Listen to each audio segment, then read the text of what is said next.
Sup everyone, I'm your female otaku, and I'm here to review episode 10 of Kekkai Sensen. And not too much happened in this episode. Kinda odd, it's episode 10, you think that something huge is gonna lay out. Well, I guess something somewhat kinda huge happened towards the end, but throughout the majority of the episode... What? But anyway, let's talk about it, shall we? So, the majority of this episode was Leo, Zed, and Zap trying to get some lunch. That's it. Yeah, I was wondering, why did they decide to, add that?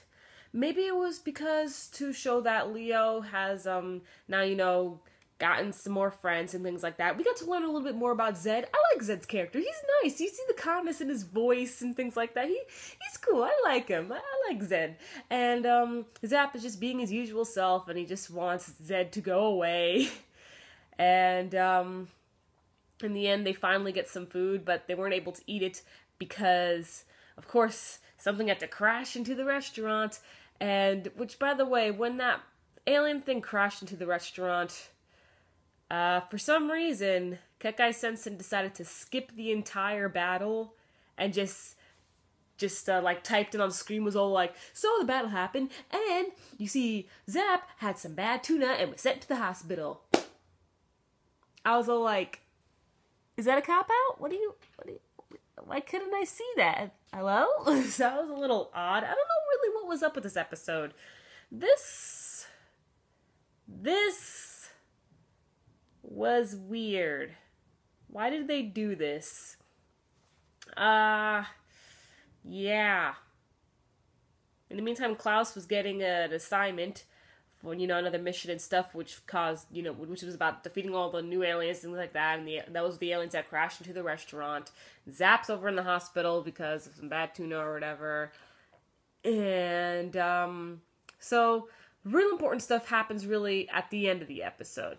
And that's with Leo and White. They're talking to each other after the church. And meanwhile, we have the King of Despair, which I think is my new favorite character.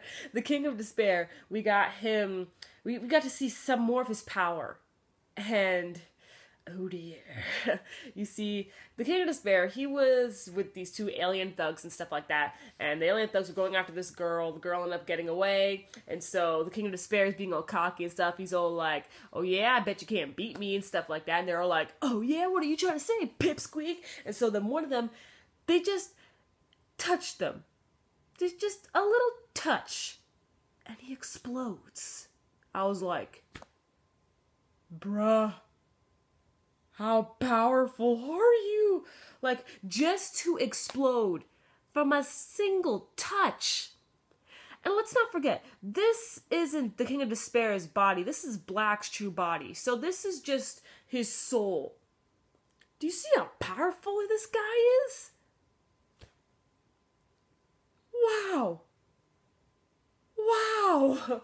And so, then White has to do as she was told from the previous episode, where she has to get Leo's eyes.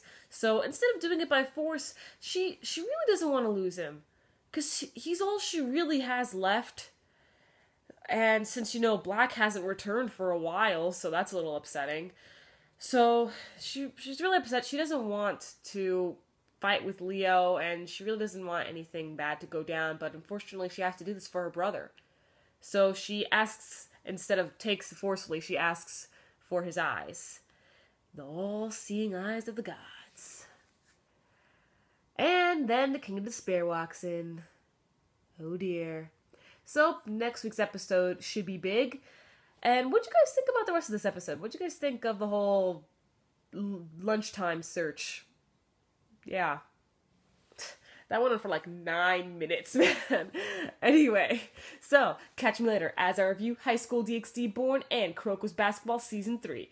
I'm your female otaku. Sayonara.